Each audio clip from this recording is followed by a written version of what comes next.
বাইরে কি আর বলবো, বেশ কিছুদিন ধরে চেষ্টা করছি চুল কাটার সিরিয়াল পাওয়ার জন্য, কিন্তু এই দোকানটায় ঢুকলেই দেখি ভিড় আর ভিড়। অবশেষে যেদিন সিরিয়াল পেলাম, মনে মনে ভাবলাম আজ বুঝি আজকে আমার দিন। কিন্তু ভাই যা বললো তাতে তো আমার মাথা পুরাটাই ঘুরলো। সে নাকি এখনো সিরিয়াল দিতে পারবে না, কারণ সালমান খান, শাহরুখ খান, আমির খান, ইভেন হৃত্বিক রোশনের মতো লোক নাকি এখনো সিরিয়ালে পড়ে আছে। তাদেরটা কাটবে, তারপর নাকি আমারটা কাটবে।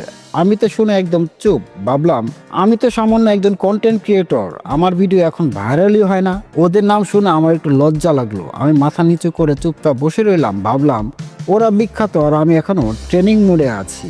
এই ফাঁকে লুকিয়ে একটু ভিডিও রেকর্ড করলাম, কারণ কন্টেন্ট ক্রিয়েটর তো সুযোগ হাতছাড়া করা যায় না। মজার বিষয় কি জানেন, ছেলেটা সত্যি ভালো চুল কাটে। ডায়লগ যতই ফানি হোক, হাতের কাজ কিন্তু সিরিয়াস।